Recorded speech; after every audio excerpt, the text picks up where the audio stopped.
अशहदु अन ला इलाहा इल्लल्लाह वहदहु ला शरीका लह व अशहदु अन्न मुहम्मदन अब्दुहु व रसूलुहु सल्लल्लाहु अलैहि वसल्लम।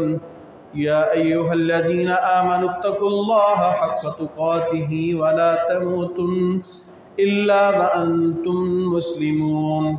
या अय्युहन्नासुत्तकू रब्बकुमुल्लज़ी खलक़कुम मिन नफ्सिन वाहिदा व खलक़ मिन्हा ज़ौजहा व बस्स मिन्हुमा रिजालन कसीरन व निसाअ वत्तकुल्लाहल्लज़ी तसाअलून बिही वल अर्हाम इन्नल्लाहा काना अलैकुम रक़ीबा। या अय्युहल्लज़ीना आमनुत्तकुल्लाहा व क़ूलू क़ौलन सदीदा युस्लिह लकुम अअमालकुम व यग़फिर लकुम ज़ुनूबकुम व मन युतिइल्लाहा व रसूलहु फ़क़द फ़ाज़ फ़ौज़न अज़ीमा। अम्मा बअदु फ़इन्न ख़ैरल हदीथि किताबुल्लाह व ख़ैरल हदी हदी मुहम्मदिन सल्लल्लाहु तआला अलैहि वसल्लम व शर्रल उमूरि मुहदसातुहा व कुल्लु मुहदसतिन बिदअह व कुल्लु बिदअतिन ज़लालतिन व कुल्लु ज़लालतिन फिन्नार। सुब्हानका ला इल्म लना इल्ला मा अल्लमतना इन्नका अंतल अलीमुल हकीम। रब्बि शरह ली सदरी व यस्सिर ली अमरी वहलुल उक़दतम मिन लिसानी यफ़क़हू क़ौली वजअल ली वज़ीरम मिन अहली रब्बि ज़िदना इल्मा। अम्मा बअदु फ़अऊज़ु बिल्लाहि मिनश शैतानिर रजीम। बिस्मिल्लाहिर रहमानिर रहीम। वलक़द कतबना फ़िज़्ज़बूरि मिन बअदिज़्ज़िक्रि अन्नल अर्ज़ यरिथुहा इबादियस सालिहून। इन्न फ़ी हाज़ा लबलाग़न लिक़ौमिन आबिदीन वमा अर्सलनाका इल्ला रहमतन लिल आलमीन। अल्लाहुम्मा सल्लि अला मुहम्मदिन व अला आलि मुहम्मदिन कमा सल्लैता अला इब्राहीम व अला आलि इब्राहीम इन्नका हमीदुम मजीद। अल्लाहुम्मा बारिक अला मुहम्मदिन व अला आलि मुहम्मदिन कमा बारकता अला इब्राहीम व अला आलि इब्राहीम इन्नका हमीदुम मजीद। नबी अकरम जनाब सैयदना मुहम्मद रसूलुल्लाह सल्लल्लाहु अलैहि वसल्लम की मुआशरे की इस्लाह के लिए और अल्लाह रब्बुल इज़्ज़त के दीन की दावत के लिए जो कुर्बानियाँ और जो आप अलैहिस्सलाम की सिलसिले हैं उनको जारी रखे हुए अल्लाह के हबीब मोहम्मद रसूलुल्लाह सल्लल्लाहु अलैहि वसल्लम इस दुनिया से जब रुखसत हुए हैं तो आप अलैहिस्सलाम का ये फरमान है, इन्नल्लाह तबारक व तआला ज़वालियल अर्श फ़रअयतु मशारिकहा व मगारिबहा इन्न उम्मती सयबलुगु मुल्कुहा मा ज़वालिय मिन्हा। कि ज़मीन के अंदर जहाँ से सूरज तुलू होता है उस मशरिक़ से जहाँ पे गुरूब होता है उस मगरिब तक अल्लाह ताला ने मैं मोहम्मद करीम सल्लल्लाहु अलैहि वसल्लम को ज़मीन यूँ समेट कर सुखेड़ कर जैसे एक तश्त में एक प्लेट में किसी चीज़ को आप रख के पूरी तरह देख रहे होते हैं, अल्लाह ने इस पूरी ज़मीन को दिखाया है व मोहम्मद करीम अलैहिस्सलाम को मैंने इसकी मशरिक़ों इसकी मगरिबों को देखा है।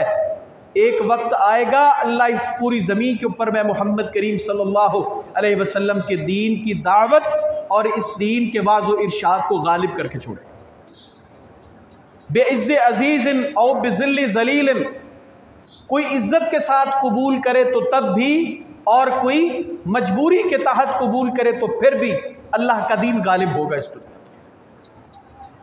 नबी करीम सल्लल्लाहु अलैहि वसल्लम ने मक्का मुकर्रमा से हिजरत फरमाई है मदीना मुनव्वरा को। जब ये आप अलैहिस्सलाम की नबुव्वत का 13वां बरस है, 13 साल नबी अलैहिस्सलाम की दावत मक्का मुकर्रमा में और इतनी पुरजोर दावत इखलास पर मबनी, अल्लाह के तकवे के ऊपर मबनी, यानी उन कमज़ोर तरीन हालात में मक्का के अंदर ला इलाहा इल्लल्लाह कहना गोया यूं ही था कि अपने आप को हलाकत में डाल दिया। नबी सल्लल्लाहु अलैहि वसल्लम ने इस दावत को रखा और आप अलैहिस्सलातु वस्सलाम की दावत के ऊपर जो लोग ईमान लाए, उन लोगों में से उन लोगों का आदाद व शुमार को, उनके डाटे को अगर आप जमा करें तो वो जो डाटा बनता है, मेरे इल्म की हद तक ये है कि 150 ख़ानदानों ने 13 बरस में इस्लाम कबूल किया और ये 500 अफराद बनते थे। कुछ कम ज़्यादा हो सकते हैं। 500 लोगों ने नबी सल्लल्लाहु अलैहि वसल्लम की दावत पे इस्लाम लाए और जो पहले तरीन, बुनियादी तरीन नबी सल्लल्लाहु अलैहि वसल्लम की दावत के ऊपर ईमान ला रहे थे, वो हीरे मोती, वो अरब के शहजादे और अरब के वो बड़े समझदार, दानिशमंद, अक्लमंद, मामला फ़हम जो लोग थे, उनमें अबू बकर सिद्दीक रज़ी अल्लाह ताला अन्हु, उस्मान इब्न अफ़्फ़ान, साद इब्न अबी वक़ास, अब्दुर्रहमान इब्न औफ़, अलीउल मुर्तज़ा रज़ी अल्लाह ताला अन्हु और बाद अज़ां सैयदना उमर इब्न ख़त्ताब रज़ी अल्लाह ताला अन्हु 5 बरस के बाद इस्लाम लाए। ये वो लोग थे कि जिनकी करामात, जिनके कोशिशें, जिनकी काविशें अल्लाह के दीन के गलबे के लिए, मोहम्मद सल्लल्लाहु अलैहि वसल्लम की दावत के लिए, आपके दीन की वाअज़ के लिए, इरशाद के लिए, किस किस सिलसिले को इन लोगों ने जारी रखा, ये पूरी एक स्टडी और पूरी एक तालीम और एक मुताला है। कभी इसको पढ़ के देखें। बिल आखिर नबी सल्लल्लाहु अलैहि वसल्लम को कुफर की मजबूरियों और कुफर के जो है बढ़ती हुई बदबख्तियों और साजिशों के बाद नबी सल्लल्लाहु अलैहि वसल्लम मक्का छोड़ के जब मदीना आए तो आप अलैहिस्सलातु वस्सलाम ने यहाँ पे एक रियासत की, मदीने की एक रियासत की, एक स्टेट की बुनियाद और दाग बेल डाली।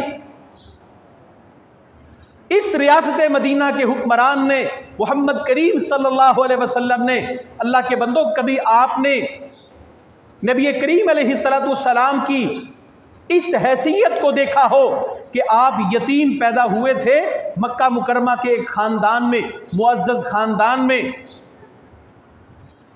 हम लोगों ने ये तो सुन रखा है कि बनु साद की बकरियों को नबी करीम सल्लल्लाहु अलैहि वसल्लम ने चराया, नो डाउट, इस बात पे कोई शक व शुबा नहीं।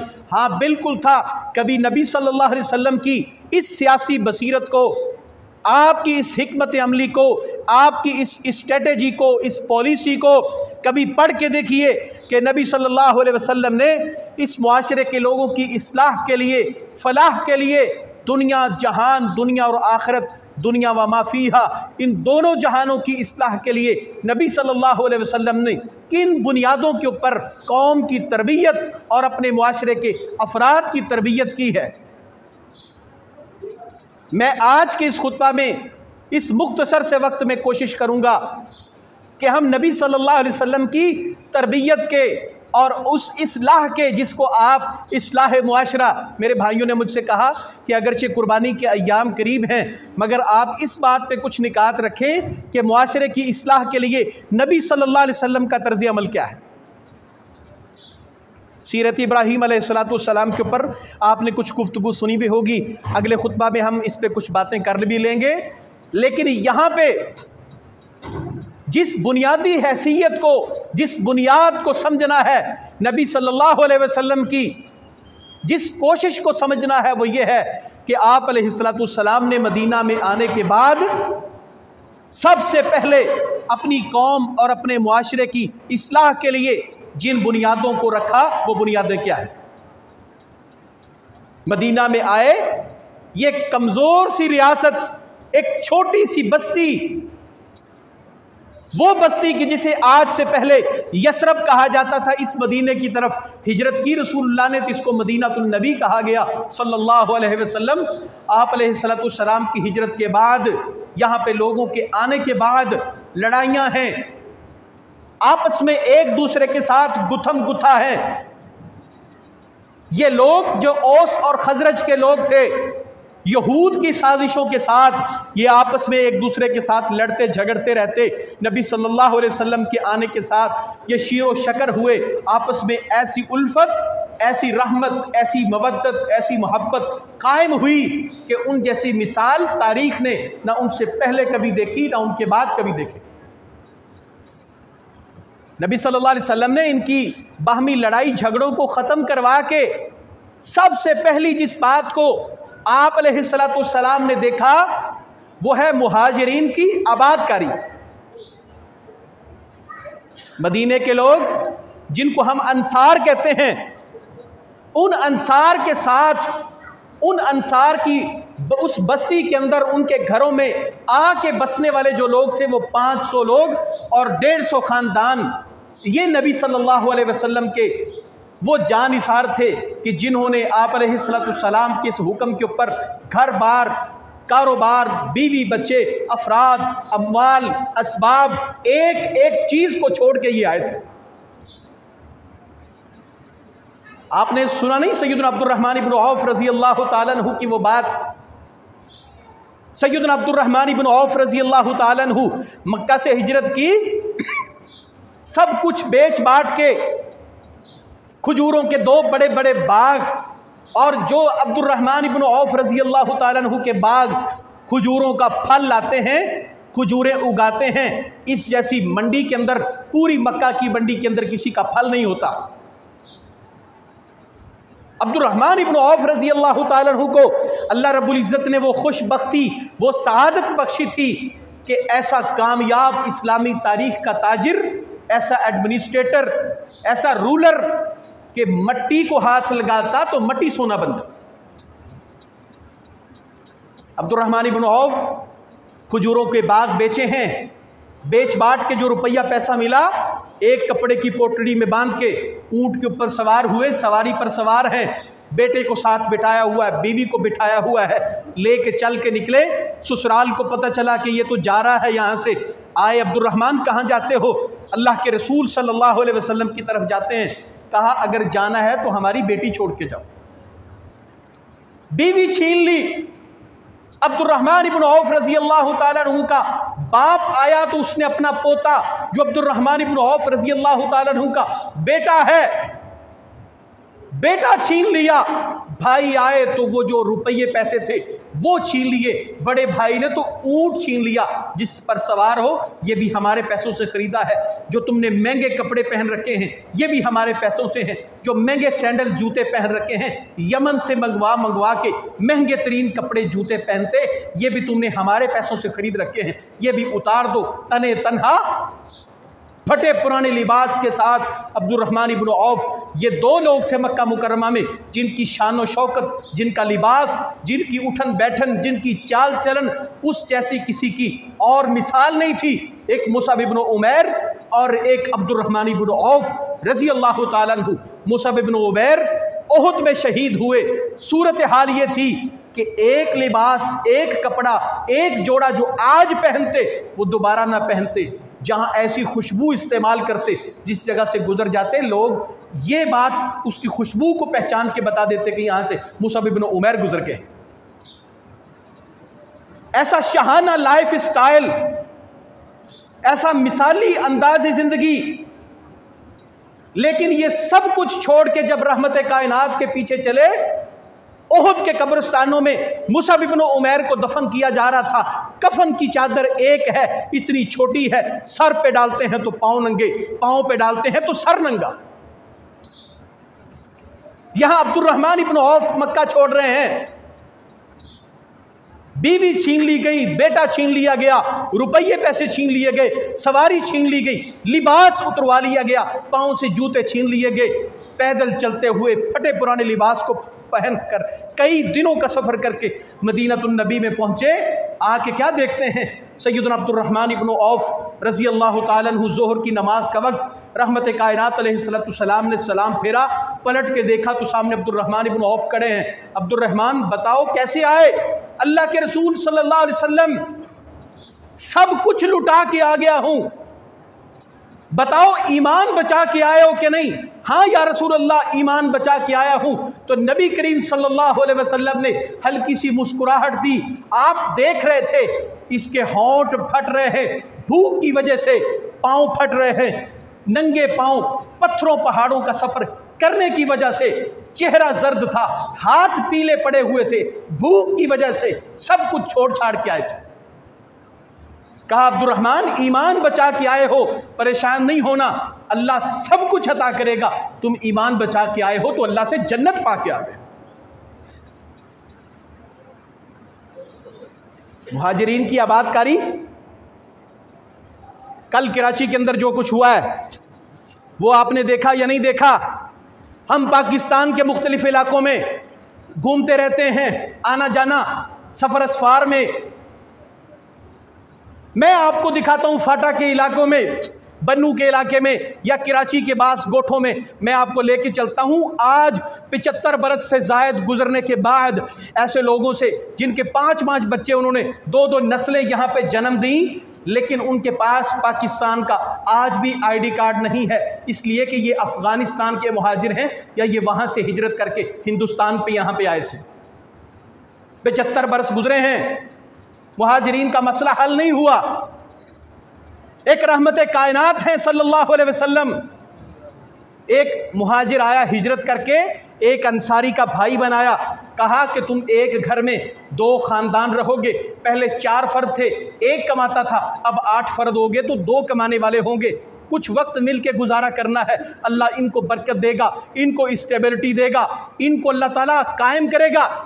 कोई नहीं, बस बस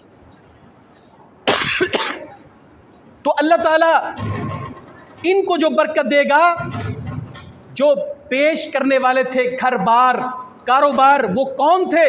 अल्लामा तिरमिज़ी रहमतुल्लाह अलैह ने, इमाम तिरमिज़ी ने अबवाबुल विसाया में एक रिवायत नकल की।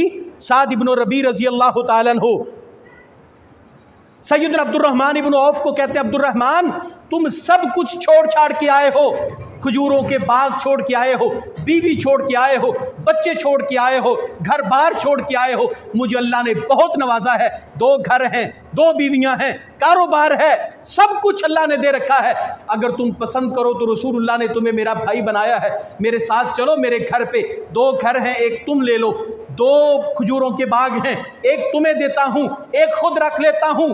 और अगली जो बात कही अल्लामा इब्ने कसीर ने अपनी तफसीर इब्ने कसीर में, जब 28वें पारे सूरतुल हशर की तफसीर की, एक उन्वान, एक हेडिंग कायम करके उसमें लिखा कि साद इब्न रबी ने जो लफ्ज़ अब्दुर्रहमान इब्न औफ से कहे थे रज़ी अल्लाह ताला अन्हुमा, तारीख़ में इस जैसा कोई लफ्ज़, इस जैसी उख़ुव्वत, इस जैसा कोई जज्बा अगर कोई पेश कर सकता हो तो बताओ वो क्या है? कहा अब्दुर्रहमान, घर 2 हैं, एक घर ले लो, 2 बाग हैं, एक बाग ले लो, मेरी 2 बीवियां हैं, एक को लिख के तलाक दे के फारिग कर देता हूं, तुम अगर उससे निकाह करके अपना घर आबाद करना चाहो तो मैं एक को तुम्हारे निकाह में दे देता।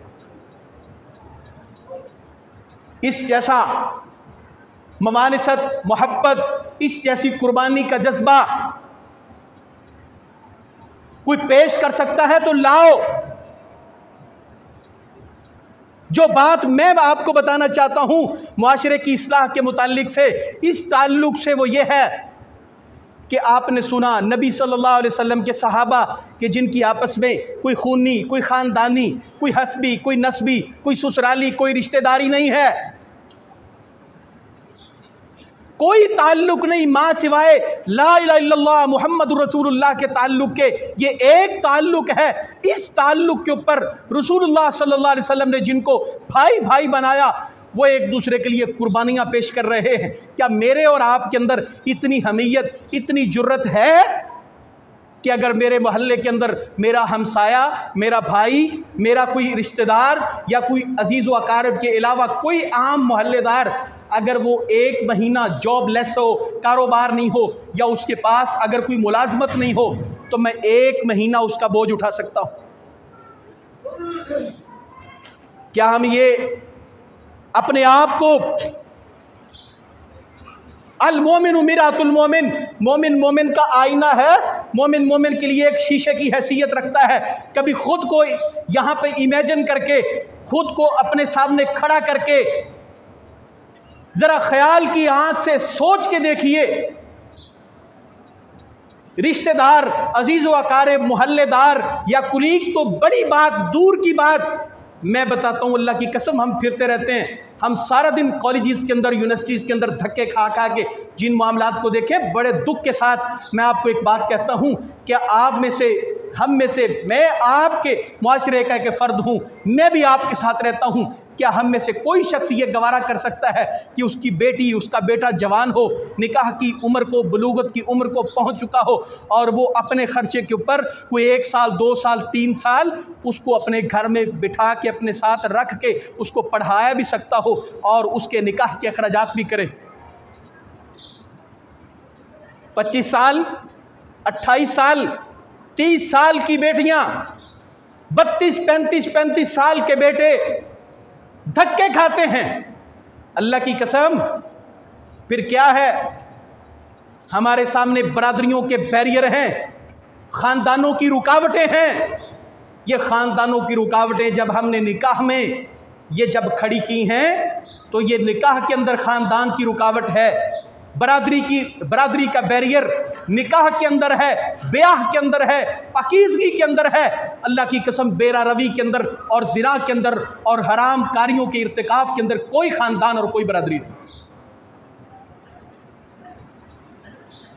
ला अमानता लिमल्ला ला दीन लिमल्ला अमानत लहू। अल्लाह के रसूल सल्लल्लाहु अलैहि वसल्लम अक्सर खुतबात में ये कहते, जो अमानत की पासदारी नहीं करता उसका तो दीन ही मोतबर नहीं है, ईमान ही मोतबर नहीं है। औलाद से बड़ी अल्लाह की कौन सी नेमत है? अल्लाह की कसम, औलाद बेरा रवी का शिकार हैं। माँ बाप हैं, जब उनसे कहें कि ये जवान है, ये जवान हो गई है, ये बेटा जवान है, इनका निकाह क्यों नहीं करते हो? अगर ये अपने पाँव पे नहीं खड़े। बंदा पूछे, इससे पहले ये सर के बल चलता है, अगर पाँव के बल नहीं चलता। नबी सल्लल्लाहु अलैहि वसल्लम ने मुहाजिरीन की आबादकारी, ये सिर्फ मुहाजिरीन की आबादकारी नहीं, उनका बोझ उठाने की बात है। और हम इतने खुद परस्त, अना परस्त और मादियत परस्त हो चुके हैं, अल्लाह की कसम, हम अपने बेटे बेटियों का 2 साल 3 साल बोझ नहीं उठा सकते। फिर इस नफ्सा नफसी ने, फिर इस मादियत परस्ती ने जो अजाब हमारे ऊपर मुसल्लत किया है, वो बेरा रवी का है, वो बेहयाई का है। कभी जाके देखे बड़े शहरों के हालात, हाथों में हाथ डाल के जोड़े टुर रहे हैं, चल रहे हैं, पूछो तो क्या रिश्ता है? क्लास फेलो का रिश्ता है। जब निकाह के तसव्वुर को, जब निकाह के अमल को मुश्किल तरीन बना दिया, डिमांड्स के अंदर, तकाज़ों के अंदर, रुपये पैसे के अंदर, गाड़ी मकान के अंदर जब महदूद कर दिया, तो उस वक्त अल्लाह की कसम ये फिर तूफान बदतमीज़ी आए कि जिनका आज रुकावट और जिनके आगे बंद बांधना बहुत मुश्किल है। दूसरी बात, नबी सल्लल्लाहु अलैहि वसल्लम ने अपनी कौम के लोगों की जो तरबियत की, उनको नबी सल्लल्लाहु अलैहि वसल्लम ने सूद से बचाया है। सूद, इंटरेस्ट, वो कारोबारी हो या वो ज़ाती खर्चे का हो। आज हमारे यहाँ, आप चूँकि छोटे शहरों में रहते हैं, तो यहाँ पे आप बैंकों के अंदर जाएं, ज़री कर्ज़ों के नाम पे, ज़री कर्ज़ों के नाम पे आपको ट्रैक्टर मिल सकता है, खाद मिल सकती है, बीज और स्प्रे मिल सकता है। क्या लेना चाहते हैं आप सूद के ऊपर जो आपको नहीं मिलता? और बड़े शहरों में चले जाएं, आप कारखाना लगाएं, फैक्ट्री लगाना चाहें, दुकान खोलना चाहें, कोई कारोबार बनाना चाहें, बैंक हैं कि आपको ऑफर करते फिरते हैं, आइए लाइए हमारे साथ मुशारकत मुजारबत के नाम पे। अल्लाह की कसम, ये टर्म्स नहीं हो सकती हैं। सारे का सारा शिकंजा वही सूद का है। नबी सल्लल्लाहु अलैहि वसल्लम मदीना में आए थे, यहूदी कर्ज देते थे, सूदी कर्जे। हर 2 तरह का कर्जा नबी सल्लल्लाहु अलैहि वसल्लम के दौर में मौजूद था। वो कमर्शियल कारोबारी सूद हो या डोमेस्टिक जाती लेन देन के कर्जों का हो। और यहां पे भी फिर इतनी बारीक गेम है, अल्लाह की कसम, जो आपकी और मेरी समझ से बालातर है। हम छोटे मोटे तालिब इल्म हैं, आप किसी बैंकर को, अगर यहाँ पे कोई बैंकर यहाँ पे मौजूद हो तो वो मेरी बात की तस्दीक कर सकता है कि आपको 50 लाख, 30 लाख, 20 लाख अगर कोई बैंक कर्ज देता है तो वो कर्ज क्या पैसे आपके हाथ में थमाते हैं? वो डिजिट्स की, उन नंबरों की गेम है। आपकी मोबाइल एप्लीकेशन के ऊपर शो हो जाएगा कि आपके बैलेंस के अंदर, आपके अकाउंट के अंदर 20 लाख आ गया है। उस नंबरों के ऊपर आपसे सूद वसूल किया जाएगा। एक बैंक से दूसरे बैंक को, एक कंपनी से दूसरी कंपनी को भेजने हैं, वो 20 लाख कैश नहीं जाता, वो डिजिट ट्रांसफर होते हैं। आप एक 50 लाख रुपए का कर्ज लेते हैं तो क्या होता है? उस 50 लाख के ऊपर सूद दर सूद पड़ता है, और उसके बदले में आपको क्या मिला? एक चेकबुक। और मेरे भाइयों, ये तो कभी फिर मौका मिला तो इसके ऊपर हम गुफ्तगू करेंगे। यहूदी कर्जे देते थे कारोबार के लिए, यहूदी कर्ज देते थे घर बार का गुजारा चलाने के लिए, यानी कमर्शियल भी कर्ज देते थे, सूद के ऊपर कर्जा, और डोमेस्टिक भी देते थे। लेकिन नबी सल्लल्लाहु अलैहि वसल्लम ने अपनी कौम के लोगों से सदकात लिए, ज़कात वसूल की, खैरात लिए। अल्लाह फरमाते हैं, खुज़ मिन अमवालिहिम सदक़तन तुतहिरुहुम बिहा व तुज़क्कीहिम व सल्ली अलैहिम इन्ना सलातक सकनुल लहुम। अल्लाह के रसूल सल्लल्लाहु अलैहि वसल्लम आप इनके मालों को पाक करने के लिए इनसे ज़कात वसूल कर लिया करें, इनसे सदका लेके फिर इनके लिए दुआ किया करें। नबी सल्लल्लाहु अलैहि वसल्लम ने अपनी कौम को, मेरे भाइयों, सूद से बचाया है। आप कारखाने वाले, फैक्ट्री के मालिक हैं फिर भी, आप बिजनेसमैन हैं फिर भी, आप ताजिर हैं तो फिर भी सूद से बचिए। अपने अंदाज़े ज़िंदगी को, तर्ज़ ज़िंदगी को कम अज़ कम रखिए। कोई हर्ज नहीं कि अगर यहाँ पे कोई सहूलत ना मिली लेकिन गुनाह में मुब्तला ना हुई, सूद के गुनाह से बचिए। नबी सल्लल्लाहु अलैहि वसल्लम ने सादा अंदाज़े ज़िंदगी, मुख्तसर लाइफ स्टाइल दिया है, इसके ऊपर तरगीब दी है, लेकिन सूद से बचाया है, बेजा सवाल करने से बचाया है। नबी अलैहिस्सलातु वस्सलाम फरमाते हैं, हदीस में आता है, जो शख्स लोगों से बेजा सवाल करता है, कर्ज लेता है। जब इंसान कर्ज लेता है, एक शख्स की आमदन 25,000 रुपए है, जब वो अपने पाँव इतने फैलाता है कि उसका गुजारा 50,000 रुपए में होता है, तो अल्लाह की कसम हर महीने वो 25,000 के बोझ तले आएगा। फिर डिफॉल्टर होगा, जब कर्ज लेगा फिर डिफॉल्ट कर जाएगा, झूठ बोलेगा, वादा खिलाफी करेगा, देन पे देन, लेन पे लेन, वादे पे वादा, सारी ये चीज़ें फिर आएगी। नबी सल्लल्लाहु अलैहि वसल्लम ने इस चीज़ से अपनी कौम को बचाया। हमारे यहाँ इस्लाह मुआशरा, आमतौर पे मैंने जो सही समझा मैं वो आपके सामने रख रहा हूँ। लोग चंद बुराइयां होती हैं, उन बुराइयों के बारे में बताते हैं, अल्लाह के बंदो इससे बच जाओ, इससे बच जाओ, इससे बच जाओ। सही बात है ये, लेकिन मैं जिन बारीक नुक्तों की तरफ इशारा कर रहा हूँ, अगर नबी सल्लल्लाहु अलैहि वसल्लम मुहाजिरीन को आबाद कर सकते हैं और उनका बोझ उठा सकते हैं, वो छोटी सी नन्ही मुन्नी सी रियासत मदीना जो अभी अपने पाँव पे खड़ी नहीं हुई थी, अगर वो 500 मुहाजिरीन का बोझ उठा सकती है, तो हम भी अपने 2 बच्चों का बोझ उठा के उनको गुनाह से बचा के पाकीज़गी के रास्ते पे डाल सकते हैं।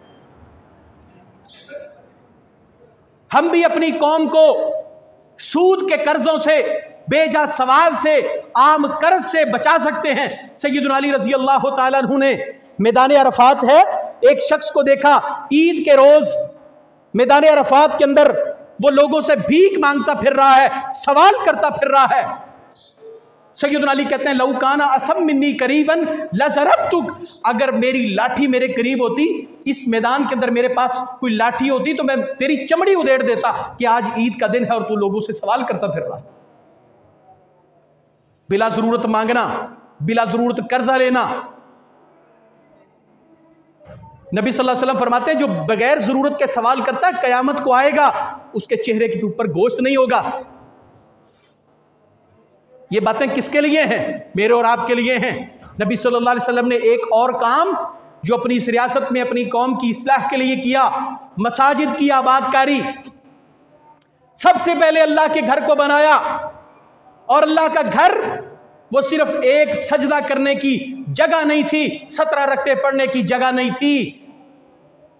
वो एक ऐसा सेंटर था जहां पे जंगो जिहाद के जख्मियों का इलाज था, मुजाहिदीन की तरबियत थी, जहां पे नबी सल्लल्लाहु अलैहि वसल्लम के उन सहाबा किराम जो जंगों की तरबियत ले रहे थे वो तीर अंदाजी मस्जिद में सीखते, जिहादों की ताल की तरबियत मस्जिद में होती, लोगों के मसाइल का हल मस्जिद में होता, नबी सल्लल्लाहु अलैहि वसल्लम अदालत मस्जिद में लगाते। आप मुझे वक्त दें, मेरी बात को सुन। नबी सल्लल्लाहु अलैहि वसल्लम ने लोगों के मसाइल का हल इस मस्जिद से किया है। ऐसा नहीं था कि मस्जिद नबवी के बाहर लिखा हो यहां तबलीगी जमात का आना मना है, 20 मिनट पहले नमाज से मस्जिद खुलेगी, 20 मिनट बाद बंद हो जाएगी। यहाँ वहाबियों का, गुस्ताखों का आना मना है, यहाँ फलां फिरके की जमात नहीं होती, चंदा मांगना मना है, अपील करना, तकरीर करना मना है। अल्लाह की कसम कोई जुमला, कोई मुहावरा मस्जिद नबवी के चेहरे के ऊपर नहीं लिखा हुआ था। साद इब्न मुआज जंग से जख्मी होके आए, वो खैमा लगा है मस्जिद में, अंदर साद इब्न मुआज लेटे हैं, खून बह रहा है, पेट कटा हुआ है, खून बह बह के खैमे से बाहर निकल रहा है। चलने फिरने वाले देखते हैं कि ये साद बिन मुआज का खून है।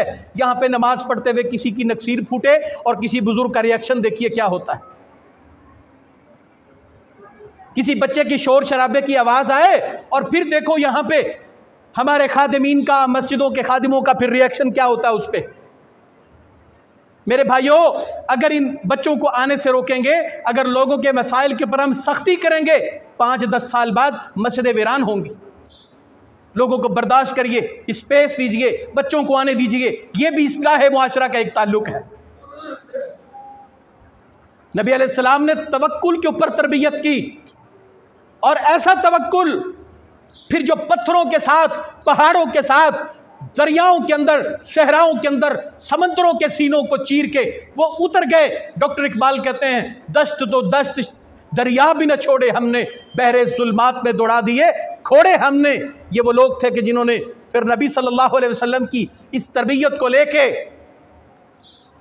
फिर वो दावत हो, जिहाद हो, किताल हो, वो इलाह कलिमतिल्लाह की जंग हो, वो नबी सल्लल्लाहु अलैहि वसल्लम के खुतूत हो, आपकी पैगाम रिसानी हो, वो सफारतकारी हो, जिस मिशन पे भेजा, जिस टारगेट को दिया, या जान अल्लाह के सुपुर्द की है और वापस आए हैं तो अपने काम को करके आए हैं, अधूरा काम छोड़ के वापस नहीं आए।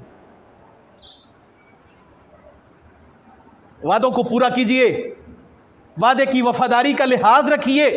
यह भी मुआशरे की इस्लाह का एक तरबियत है, मुआशरे की इस्लाह का एक पहलू है। अपने वादों को पुख्ता कीजिए। जो वादा करिए लेन देन में, हमारे यहाँ सिर्फ वादा पैसों के लेन देन पे वादा होता है, बाकी इसके अलावा वादे का कोई तसव्वुर नहीं है। मेरे भाइयों, जो जुबान करिए उस जुबान पे पक्के रहिए। नबी सल्लल्लाहु अलैहि वसल्लम की ये तरबियत है। आपने तवक्कुल के ऊपर, वादे की वफादारी के ऊपर, मसाजिद की आबादकारी के ऊपर, सूद से बचने के ऊपर, सवाल से बचने के ऊपर, और लोगों को उनके मसाइल का हल इस मस्जिद नबवी से, अल्लाह के इस घर से, इन मसाजिद से दिया है। इन मसाजिद को बड़ा करिए, वसी करिए। सच्ची बात है, इतनी बड़ी मस्जिद इदारा देख के दिल खुश हुआ कि एक छोटे से शहर में इतने इतने बड़े इदारे। और मैं मस्जिद में आया तो मस्जिद में आने से पहले आधी मस्जिद तकरीबन भर चुकी थी। अल्लाह ताला इन मसाजिद को और आबाद फरमाए। नबी सल्लल्लाहु अलैहि वसल्लम की ये तरबियत, ये वो इस्लाह के पहलू हैं मेरे भाइयों, जिन इस्लाह के पहलुओं को हमने अपनाना है। जहां जहां पे जिन जिन चीज़ों का मैं इशारा कर सका, वक्त आपका ख़त्म हो गया है, जिन चीज़ों को मैं बता सका, अल्लाह ताला कबूल कर ले और मुझे और आपको तमाम ज़िंदगी उन बातों पे अमल की तौफीक अता कर दे। और जिन बातों को मैं नहीं कर सका, फिर कभी मौका मिला तो हम इस बात पे रखेंगे कि नबी सल्लल्लाहु अलैहि वसल्लम ने एक खूबसूरत, एक अच्छे मुआशरे की तश्कील के लिए मुझे अल्लाह ने तौफीक दी।